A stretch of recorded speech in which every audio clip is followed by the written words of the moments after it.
Ini filsafat seni. Nah, deskripsinya seperti ini. Kuliah ini membahas hakikat seni, estetika, dan berbagai teori seni dari berbagai aliran filsafat. Nah, hakikat seni, estetika itu beda, nanti kita lihat perbedaannya. Filsafat keindahan itu estetika sama filsafat seni. Yang jelas filsafat seni ini lebih luas.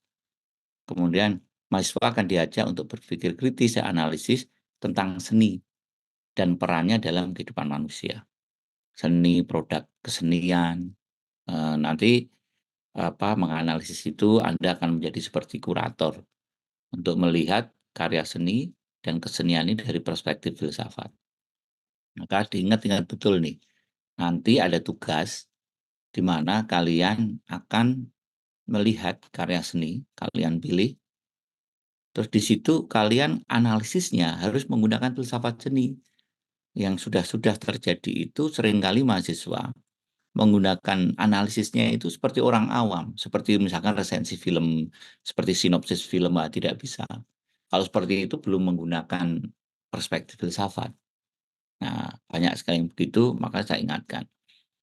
Tujuan umumnya memahami hakikat seni dan estetika. Memahami hakikat seni dan estetika. Ini berarti sudah jelas tidak akan sama dengan orang awam melihat kesenian. Atau orang yang tidak belajar filsafat, atau ya orang kebanyakan melihat kesenian. Karena ini keilmuan. Menganalisis berbagai teori seni dan berbagai aliran filsafat. Berpikir kritis terhadap seni dan mengembangkan kemampuan menulis dan presentasi. Ini nanti menulis itu, jadi nanti akan ada 2 tugas bentuknya ya. Itu di akhir kuliah kamu akan membuat podcast. Podcast berdua menganalisis karya seni. Bisa lukis, bisa tari, bisa patung, bisa film, bisa apapun. Pikirkan mulai sekarang. Kamu nanti akan berpasangan dengan 2 temanmu, kemudian di situ bukan yang yang tidak tepat yang satu host, yang satu narasumber, bukan. Kalau seperti itu nanti yang jadi host nggak kelihatan kemampuan analisisnya. Menggunakan materi filsafat seninya nggak akan kelihatan, dia hanya tanya. Maka lebih baik berdua itu menganalisis, memberikan kontribusi analisis yang sama. Dan itu harus dilatih, harus latihan. Karena podcast 7 menit itu harus terlihat. Nanti kalau sudah mulai dekat tugasnya, saya kasih petunjuk pembuatannya secara lebih detail. Tapi nanti akan ada begitu. Kemudian yang kedua, hasil podcast itu ditulis dan dikumpulkan. Jadi akan ada 2 tugas. Nah, kemudian berikutnya lagi, ini yang kemarin banyak yang salah. Saya itu kalau ngajar, saya kasih kisi-kisi ujiannya. Supaya apa? Supaya kalian ngerjakannya itu sesuai kisi-kisi. Daripada saya buka selebar-lebarnya dan Anda tidak tahu mau belajar yang mana. Itu lebih susah kalian ujiannya, lebih susah juga saya menilainya. Tapi kalau sudah ada jelas kisi-kisinya kan tidak bisa ngawur. Kalau saya tanya misalkan, menurut ini, lukisan ini lihat dari misalkan lukisan Pablo Picasso, analisislah dari teori seni, filsuf siapa. Nah, itu kan tidak bisa ngawur dan sudah saya kasih kisi-kisinya, itu ya.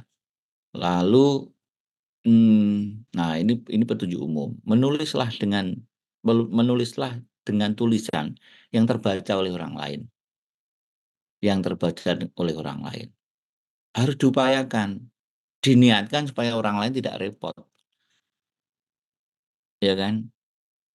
Itu belum kalau kemudian penilai, dosen kayak saya atau yang lain itu posisi melihat tulisan nggak terbaca, itu mau bagaimana? Coba, mau dinilai apa? Nggak terbaca. Nah, nggak terbaca ya berarti seperti nggak mengerjakan, kan iman-iman. Nah, itulah saudara, itu ya.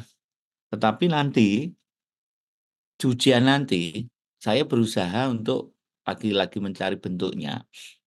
Mungkin ujian kita akan menggunakan, apa namanya, gadget.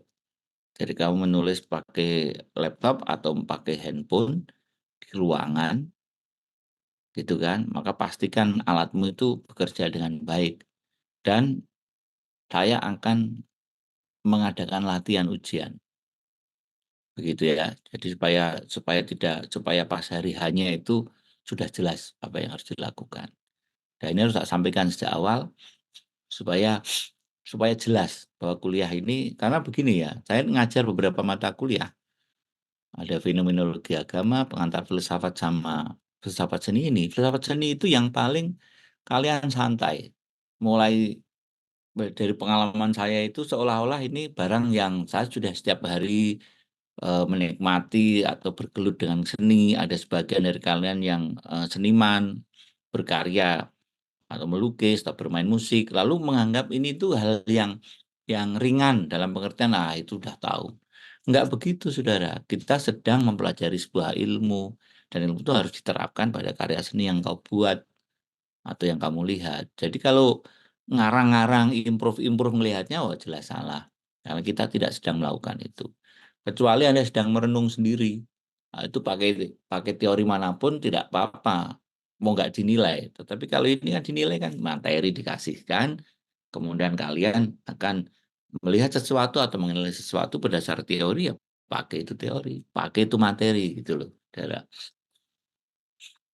Oke, nah kemudian pada akhir kuliah kalian akan dapat memahami mengemukakan konsep filsafat seni dan estetika. Konsepnya kemudian diaplikasikan untuk menginterpretasi karya seni. Jadi kalian akan bisa menganalisis. Yang banyak kan terjadi kan ketika diminta analisis, paling mudah itu kalau itu, bikin podcast, video pakai HP, ringan saja, suaranya penting jelas, di tempat yang tidak berisik, nanti kelihatan bagaimana Anda dan tidak harus canggih, tapi jelas teori yang kamu pakai untuk melihat karya seni. Itu bukan ngarang-ngarang, banyak yang kemudian, lukisan ini ceritanya begini loh, kalau ceritanya begini begitu ya oke itu dicari aja di googling selesai itu, atau di kiro-kiro gitu. Tapi kalau menggunakan menganalisis itu kan berdasar teorinya harus dikuasai, yang mana yang mau dipakai. Menerapkan pemikiran filsafat pada masalah yang berkaitan dengan filsafat seni dan keindahan, mengevaluasi ini merespon argumen filosofis secara tertulis dan lisan itu yang tugas itu. Baik, saya akan tidak akan lama ini, tapi saya akan mulai dari ini. Jelas ya yang pengantarnya seperti itu, jelas ya. Kemudian nanti kalau sudah kuliah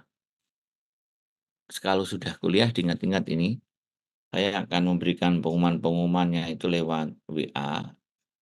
Jadi, karena direspon lebih lebih cepat, bentar. Nah, kemudian apa, besok mulai minggu depan, kalau mulai kuliah, kita kuliahnya di kelas tidak jam 7.30 tapi jam 8. Wah, tapi nanti tabrakan sama kelas setelahnya, tidak akan tabrakan. Yang terjadi paling kita kemudian selesai sama seperti kita mulai jam 7. Begitu Saudara ya. Paling mundur 15 menit atau mungkin malah kalau perlu kamu ingatkan pas di kelas itu, karena memang ruangan kita itu, apa namanya, harus dipakai, tidak ada tidak ada jeda waktu yang banyak gitu. Oke, apa itu seni? Ada.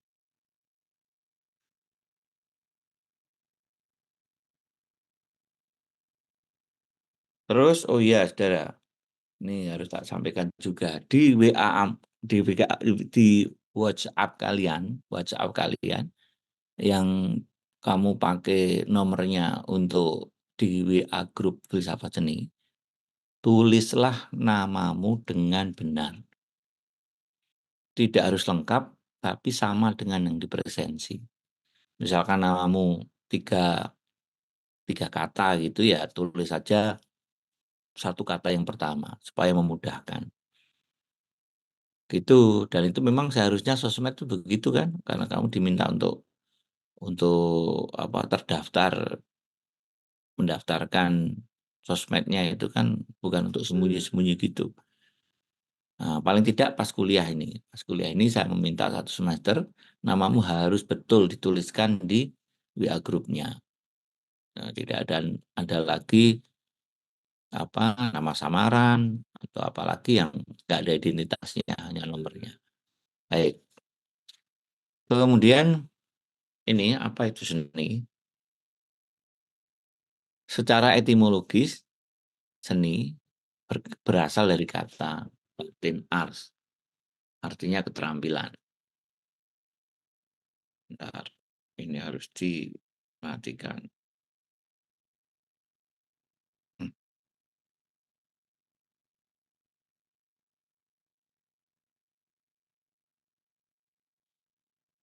Atau teknik atau kemampuan. Dalam bahasa Inggris, art mulai digunakan pada abad 13 dengan arti keterampilan atau keahlian. Kemudian berkembang menjadi ekspresi kreatif atau aktivitas artistik. Jadi kalau menyebut seni itu berarti ekspresi kreativitas. Kalau orang ya karya seni manusia, kalau Tuhan ya kita menyebutnya karya seni Tuhan. Jadi seni itu ekspresi kreatif atau aktivitas keindahan artistik. Secara terminologis atau secara istilah, art merujuk pada segala jenis karya ekspresi kreatif, ekspresi, pengungkapan, kreatif, ya kreatif itu apa? Kreativitas itu menemukan, mengungkapkan hal baru. Makin banyak baru, artinya belum tercipta, belum banyak dilihat orang, maka kamu dianggap makin kreatif. Cara kreatif, cara ungkap yang kreatif untuk menciptakan objek visual yang bisa dilihat atau objek suara yang bisa didengar, gerakan seperti seni tari atau konsep abstrak itu ya, sebuah konsep, misalkan lukisan abstrak itu kan juga kreativitas. Karena karya seni abstrak itu justru membuat penikmatnya itu melanglang buana, tidak dibatasi oleh penafsiran-penafsiran yang sudah baku, tetapi justru dipersilahkan untuk mengembarai karya seni itu. Dengan tujuan merangsang emosi, tujuan penciptaan seninya itu. Kemudian memprovokasi pemikiran untuk menghadirkan keindahan. Itu seni itu seperti itu. Jadi karya ekspresi yang berupa visual, suara, gerakan, atau konsep yang tujuannya memprovokasi pemikiran, menghadirkan nilai estetik, kemudian apa namanya, merangsang atau membangkitkan emosi, itu. Di sini mencakup musik, sastra, tari, seni rupa. Seni rupa itu ada lukis, termasuk patung dan seni instalasi. Ini bedanya. Kalau mau beda seni lukis dan seni rupa ya. Apa bedanya? Kalau seni lukis dari segi medianya kalau seni lukis itu bisa kanvas, kertas, permukaan datar, kemudian seniman menggunakan cat, tinta, atau bahan lainnya untuk membuat gambar atau komposisi visualnya. Kalau seni rupa, nah itu bisa kayu, logam, tanah liat, kaca, banyak hal lagi, dan memungkinkan senimannya untuk bereksperimen dengan tekstur, dengan bentuk, tampilan visual yang lebih beragam. Di seni rupa lebih umum. Dari segi medianya lebih umum. Kalau lukis ya hanya kanvas, tembok, melukis, drawing. Kalau seni rupa kan lebih ke figuratif. Dimensinya, kalau lukis dua dimensi, panjang lebar, dimensi bidang. Kalau seni rupa, dimensinya ruang, tiga dimensi, ada panjang, lebar, tinggi, seperti patung, keramik dan seterusnya itu seni rupa, lebih lebih luas. Tekniknya, kalau seni lukis ya jenis-jenis kuas, sapuan, mencampur warna, menciptakan efek visual, shadow, bayangan dan seterusnya itu teknik-teknik melukis. Tapi kalau seni rupa, menciptakan 3 dimensi, seni patung misalkan, keramik, instalasi, campuran tekniknya beda-beda, jelas ya. Kemudian interaksinya hanya bisa dilihat dari satu sudut pandang, dari depan. Paling dari samping, samping pun tetap permukaan datar. Tapi kalau seni rupa bisa dilihat dari berbagai sudut pandang. Seni instalasi, banyak kan ada yang kalau dari sebelah kiri berubah bentuknya, kamu lihat dari sebelah belakang berubah lagi bentuknya, begitu. Contoh, kalau seni lukis, ya lukisan Leonardo da Vinci, Vincent van Gogh, Van begitu. Tapi kalau patung, nah ini patung David karya Michelangelo di Florence, patung Liberty di New York, kemudian instalasi seni modern dan ini yang hari ini sangat terkenal itu karya Ai Weiwei. Itu nanti kita akan lihat bagaimana seni instalasi dia. Ini seni lukis, ini karya K.J. Habib, Manunggaling Ning. Saya mengkurasi lukisan ini pada pameran tunggalnya setahun yang lalu. Kalau ini, nah karya Ai Weiwei, salah satunya seperti ini, sepeda. Ini Joko Avianto, seni instalasi Indonesia. Istilah art juga sering digunakan dalam frase seperti seni rupa, visual art, untuk merujuk pada seni yang dapat dilihat seperti lukisan patung, serta seni pertunjukan, performing art, drama, teater, apa, musik, yang merujuk pada seni yang dihadirkan secara langsung di hadapan penonton seperti tari dan teater. Nah, kalau seni itu apa?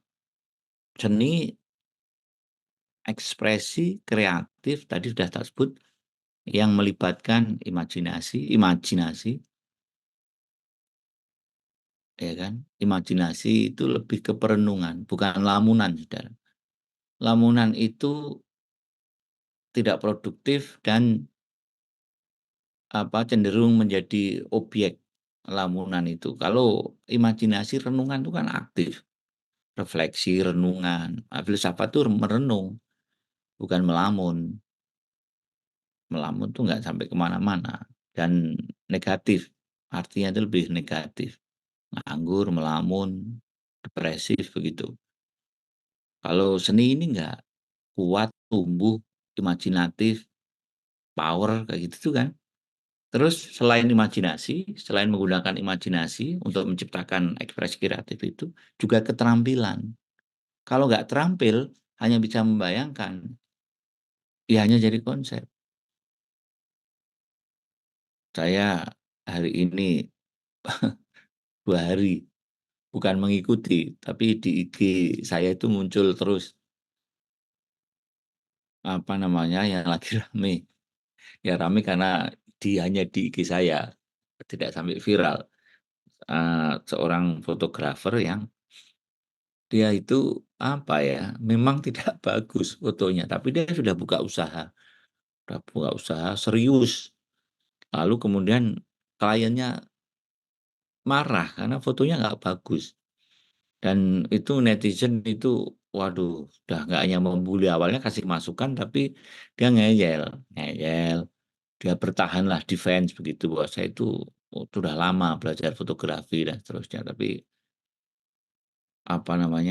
menurut saya dari banyak komen itu dia memang tidak terampil, hanya membuat komposisi foto saja kesulitan, tidak jelas objeknya yang mana yang mau ditampilkan.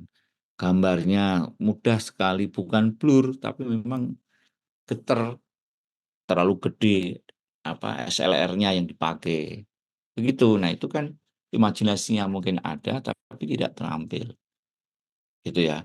Kemudian selain itu, karya seni itu diciptakan dari pemahaman. Jadi paham, yang bikin itu paham, biasanya intelektualitasnya butuh lebih tinggi, lebih bagus. Coba kamu googling itu, Leonardo da Vinci berapa IQ-nya. Kemudian banyak, seniman-seniman besar itu memang orang-orang cerdas, di atas rata-rata. Jadi dia paham yang dia lakukan. Maka segera akan Anda lihat misalkan ada orang mencoba-coba membuat lukisan abstrak, tapi yang penting acting-nya, action-nya. Wah, masa lukisan abstrak hanya begitu lalu dia bergaya-gaya kayak seperti seniman, kemudian melumuri tubuhnya dengan cat dan berguling-guling di atas kain kanvas 1 kilometer. Wah, terus jadi, ya itu kan, apa namanya, eee, kalau yang dia lakukan hanya acting, tidak ada pemahaman, hanya seperti ini, ya karya itu akan mudah dikenali sebagai bukan karya seni. Mirip dengan menduplikasi sebuah karya seni menjadi kerajinan massal. Itu kan tanpa pemahaman, hanya diduplikasi ya tidak ada orisinalitas, tidak menjadi karya seni tapi kerajinan yang memiliki nilai estetika dan emosional. Maka kerajinan itu disebut kerajinan, tidak mahal harganya, tidak dihargai, secara finansial juga tidak mahal, secara penghargaan estetika juga tidak tinggi, begitu. Karena tidak masuk unsur-unsur itu. Seni dapat diwujudkan melalui berbagai media termasuk lukisan, patung, musik, tari, sastra, teater, fotografi, dan banyak lagi. Seni bukan hanya tentang menciptakan objek visual atau karya yang indah, tapi juga tentang menyampaikan ide. Nah, itu penting, tentang menyampaikan ide, perasaan, dan pesan yang mendalam. Pengalaman beberapa kali, apa ya, diminta untuk menganalisis atau mengkurasi lukisan itu, saya temui ini pelukisnya, kemudian saya tanya supaya lebih mudah, supaya saya mendapatkan gambaran lebih menyeluruh tentang karya seni. Itu beberapa memang pelukis tidak paham dengan yang dia lukis. Jadi misalkan lukisannya bagus tentang, apa ya istilahnya, eee, profil orang-orang. Tak tanya, "Ini lukisan ini judulnya apa, Mas?" "Ini Gus Dur, Pak." "Iya, Gus Dur kan yang dilukis, tapi judulnya apa?" "Apa ya, Pak, ya?" "Oke, kalau lukisan ini Pak Karno, Pak." "Iya, tapi judulnya apa?" Gitu loh.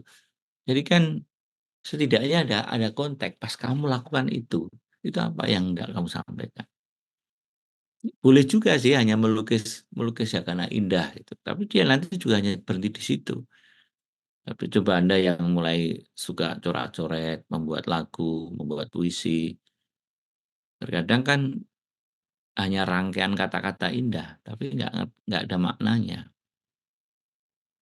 Coba, itu kalau dilombakan kan jurinya yang paham kan ngerti ini apa, nggak ada isinya, hanya indah elegan-eleganan, gitu. Sama di hidup juga begitu kan, ada yang hanya mengerjakan tampilan-tampilan fisik dirinya, atau melihat sesuatu hanya selalu dalam sosok fisiknya, tanpa pernah mencoba memperdalam, menggait maknanya, atau menghadirkan diri dengan maknanya, begitu, ya kan. Apalagi kita belajar filsafat itu kan harus harus ada itu, ada, prinsip-prinsip, ada hal yang memang kita tanamkan, kita bentuk sosok kedalaman kita, kan begitu. Nah, seni bukan hanya tentang mencipta. Nah, seni memiliki kemampuan untuk menginspirasi, memicu refleksi, dan mengubah pandangan dunia atau mengubah pandangan hidup seseorang di lingkungannya, orang lain, atau bahkan dirinya sendiri. Itu. Makanya menurut saya setiap orang itu sebenarnya seniman. Setiap orang itu punya kemampuan meng-create sesuatu, begitu. Cuman dibangkitkan atau tidak, atau seberapa daya daya create-nya itu. Kalau mencipta enggak ya. Nah, itu haknya Tuhan. Kita itu hanya menjemput sedikit dari kemampuan itu, menemukan, menata ide-ide yang berserakan, kan begitu kan? Makanya kalau Ki Hajar Dewantara Pak ya, Itu kan hanya 3 kalau mencipta sesuatu itu, amati, tiru, tambahi. Nah itu kan, apapun itu kalau kamu mau bisa itu ya hanya 3 itu. Misalkan tulisan yang bagus kayak apa, amati terus, lihat, baca, lihat, baca, lihat, baca. Kemudian tirukan, gaya itu kamu tirukan, terus tambahi, dimodif. Nah, nambahi aja itu sudah sudah kemudian, apa namanya, sudah menjadi hal baru. Hmm, saya tidak pernah menulis fiksi dulu. Dulu waktu kuliah, wah apalagi puisi itu enggak. Terus paling berita, karena saya dulu ikut di, apa namanya, kayak wartawan waktu kuliah. Kemudian nggak pede nulis kayak cerpen atau apa, itu tidak terlalu pede. Belakangan ketika di Jerman saya punya waktu cukup panjang itu untuk membaca banyak sekali karya-karya novel, cerpen, karena nganggur. Nggak kayak di sini kan banyak sekali urusan. Nah, dari itu nggak sadar saya mempelajari, oh cara cara mengungkapkan tuh begini toh, gitu. Misalkan melukiskan suasana kota, gemerlap atau suram, musim dingin, terus kemudian, oh hawanya diungkap begini dan seterusnya, itu tak tak pelajari, tak tirukan, kemudian saya mulai nulis. Nah, itu banyak yang mengatakan baik, bahkan banyak juga yang terkejut. Saya masih ingat itu saya nulis apa, terus kemudian dikomentari dosen sastra, ini, dia nggak menyangka, pokoknya penuh pujian begitulah. Nah, terus anu, "Ternyata kamu bisa nulis," banyak teman yang begitu. Saya bilang, "Itu bukan ternyata."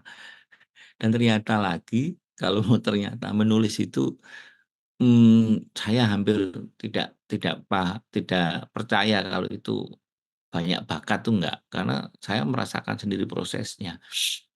Dari cara baca, ngamati perkata, pelan-pelan begitu dinikmati prosesnya, begitu.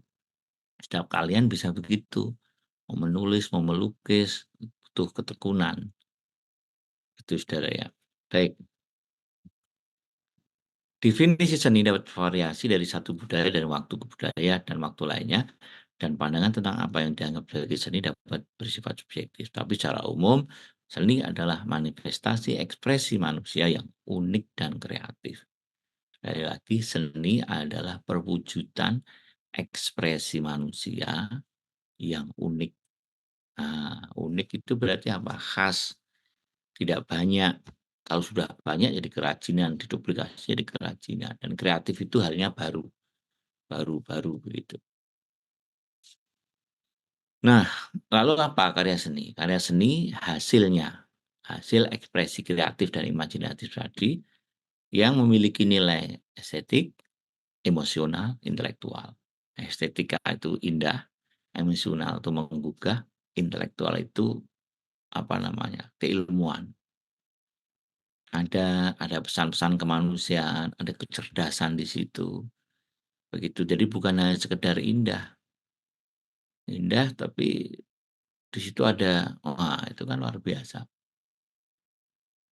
Seperti apa ya, saya kalau contohkan misalkan ini, eee, pernah ke Mesir, itu kalau ke Mesir usahakan tidak hanya ke piramid, karena piramid itu dekat Kairo, tapi pergilah sekitar 17 jam perjalanan kereta ke selatan, mendekati Sudan. Nah, itu the real Egypt tuh di sana yang kamu dengar cerita faraoh, kemudian, kuburan para raja yang ditemukan para arkeolog, kemudian ada Tutankhamun, kemudian ada Musa, itu di situ ada tempel, Karnak besar sekali, itu 5.000 sebelum Masehi. Itu sangat-sangat gigantik, apapun ukurannya gede, besar. Nah, nanti kalau setelah Anda pelajari, baca-baca itu mulai menemukan keindahan-keindahan di dalamnya. Nah, itu kan keindahan-keindahan itu ditopang dengan kecerdasan-kecerdasan pembuatnya. Misalkan salah satu kuil yang kalau kita lihat biasa ya hanya kuil, hanya ada lubang kecil dari sinar matahari yang masuk ke dalam gitu. Tapi ternyata matahari itu pada bulan tertentu setiap tahun dia akan menyapu sebuah tulisan angka begitu yang ternyata itu adalah hari penobatan, hari kelahiran dan penobatan si raja itu. Lihat, berarti kan sangat presisi dan itu kan butuh hitungan matematis. Nah, jadi selain indah ada intelektualitasnya, ya kan? Kayak sebuah karya seni indah, bangunan bagus tapi juga ada hitungannya dan ada pesannya. Karena seni dapat berubah objek visual, gerakan kata-kata. Berikut beberapa contohnya. Dah sampai sini. Cukup sekian, ada pertanyaan?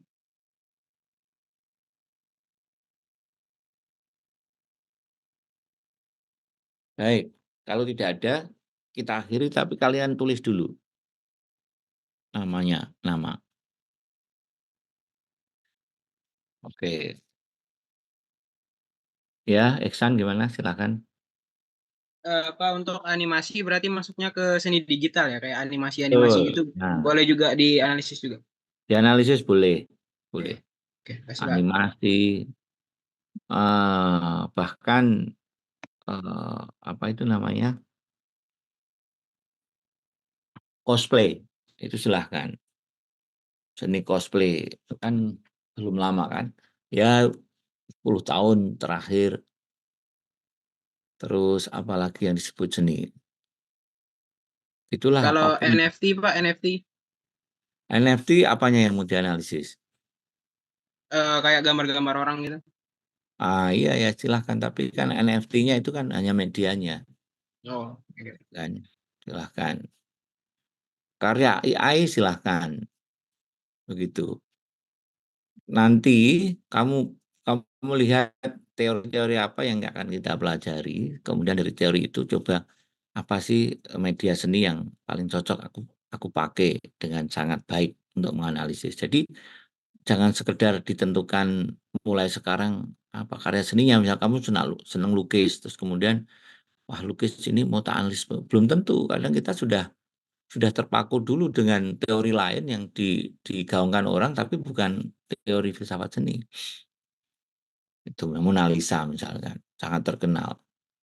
Tapi apa, jangan-jangan kamu kesulitan mau melihat apa namanya lukisan dia atau terlalu banyak orang melihatnya gitu. Nah, silahkan kuliah apapun tapi jangan terpaku dengan objeknya dulu. Kamu senang film, ya kalau kamu ngelihatnya seperti sinopsisnya Netflix gitu aja ya tidak mendalam nanti. Jadi ada teori yang kamu pakai untuk analisis dan ada refleksimu. Itu yang penting karena kamu di situ akan jadi filosofnya. Itu. Nanti kalau ini tepat, kamu akan jadi pengamat yang bagus. Kalau yang orang-orang di luar itu kan deskriptif aja melihatnya. Deskriptif, pesannya seperti ini. Kemudian karena pintar menyampaikannya, bagus bahasanya, wah seorang terpukau. Kamu enggak, tidak hanya begitu. Kamu lebih dalam akan mengkritisi juga. Gitu. Wah saya bukan pelukis loh. Memang untuk mengkritisi harus pelukis. Malah enggak kan? Justru malah itu loh ada kata-kata kalau orang berada di dalam sebuah bingkai, maka kamu tidak akan pernah bisa melihat lukisan itu. Ya kan? Untuk bisa melihat sebuah lukisan, kamu harus menjauhi bingkainya, mengambil jarak, dan kemudian mengamati. Nah, mengambil jarak itu bisa berarti kamu malah justru tidak harus jadi seniman. Itu kan, karena nggak berpihak, lebih objektif. Bisa begitu. Jadi nggak usah khawatir, kamu punya otoritas, karena kamu belajar ilmu itu. Itu harus PD-nya gitu, Saudara. Kalau orang lain kan apa, mereka pelukis, mereka belajar teknik melukis. Kalau nanti mengkurasi, Ya sekitar lukisan, teknisnya, kuas begini itu. Saya agak beberapa kali pengalaman lagi ya, itu banyak yang bicara, "Wah kok lain ya ininya ya, Pak, cara ngelihatnya." Iya, sebenarnya bukan lain ya, karena bisaku hanya dari sisi itu, karena saya filsafat, itu Saudara. Jadi boleh, boleh karya apa boleh. Silakan, Kayu, gimana? Terima kasih, Pak. Sebenarnya mohon maaf tadi saya kira saya masuknya juga cukup telat dan ini melanjutkan pertanyaan dari Isan tadi, Pak. Kalau Hmm. misalnya kita mengkaji bukan pada suatu objek karya seni, tapi mungkin pada aliran atau pada eh, apa ya, ya aliran kemudian Enggak, jangan. genre itu boleh enggak, Pak? Ya, tidak boleh. Karya seni. Itu sama seperti kemarin ada yang tanya misalkan ke museumnya. Nah, dia mau menganalisis museumnya. Wah, jangan. Enggak, ini ke karya seninya. Jadi bukan aliran atau genrenya. Misalkan gini, menganalisis gaya ekspresionisme. Nah, itu enggak usah. Tidak dulu. Supaya ya begitulah memang tujuan kita. Gitu ya. Terus misalkan kita melihat genre, wah sekarang ini misalkan apa musik, kamu jazz, tapi saya ingin melihat bukan yang jazz pure jazz, tapi yang fusion misalkan, atau rock yang progresif, nggak begitu. Jadi langsung di karya seninya.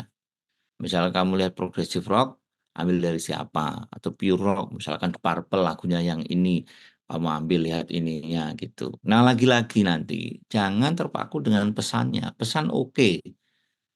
Pesan itu kan narasi-narasi deskriptif yang oke lah. Memang orang baik tahu itu. Tetapi kamu dalam konteks ini kan bukan sekedar orang awam. Lagu apa misalnya. Jadi kalau lagu ya kamu harus sampai pada analisis misalkan ini harmoniknya apa. Ini eh, apa kalau apa yang selain apa yang diungkap ini dari segi estetiknya apanya itu tuh harus sampai ke sana. Lukisan juga begitu. Jadi sekali lagi Gayo ke karyanya ya, bukan ke genre atau ke alirannya. Boleh saya lanjutkan lagi, Pak? Mungkin sedikit Ya, aja. Kalau spesifik, Pak, tadi kan tidak boleh menjelaskan pesan atau isinya, Pak ya. Tapi kalau misalnya, mungkin saya sebutkan, misalnya saya ingin coba untuk melihat karya karikatur atau karya komik seperti itu yang jelas-jelas muatannya itu sangat provokatif misalnya. Nah, itu kira-kira bisa juga nggak, Pak? nah Begitu. gini, bukan tidak boleh, tapi maksud saya jangan melulu itu. Misalnya karikatur. Karikatur kan ya jelas lah itu pasti isinya, apalagi yang kamu ceritakan ya, provokatif, dalam pengertian memprovokasi orang pada pesan-pesan tertentu. Selesai. Yang saya minta nanti, kita kan belajar itu kalau diamati dari aliran seni ekspresionisme yang tak pakai, maka pesan-pesan itu oke pesannya selesai, tetapi lihat gayanya, komposisinya, kemudian cara senimannya mengungkapkan perasaannya, itu kan dianalisis pakai dari lain. Itu bukan hanya pesannya, pesannya boleh, pesannya itu justru harus disampaikan, tetapi jangan melulu pesan dari karya seni itu. Itulah kemarin kan sering begitu. Lukisan Scream misalkan, lukisan apa tentang kekosongan. Wah, ini pelukisnya ya bagus, sampai ke situ tuh bagus. Pelukisnya menghadirkan suasana muram yang begini, tentang ada orang yang kemudian begini, latar langitnya begini, nah itu oke. Tapi ambil tambahi, justru itu yang lebih penting, teori seni apa yang dipakai untuk melihat itu. Teori seni yang materinya sudah kita kasihkan di kuliah. Oke ya, Iya, Pak. Terima cukup. kasih, Pak, Oke, penjelasannya. terima kasih. Kemudian Wildan, habis ini kamu apa japri saya untuk tak simpan nomornya dan tak tulis sebagai koordinator. Baik, Pak. Cukup sekian. Assalamualaikum warahmatullahi wabarakatuh. Waalaikumsalam warahmatullahi wabarakatuh. Terima kasih, Pak.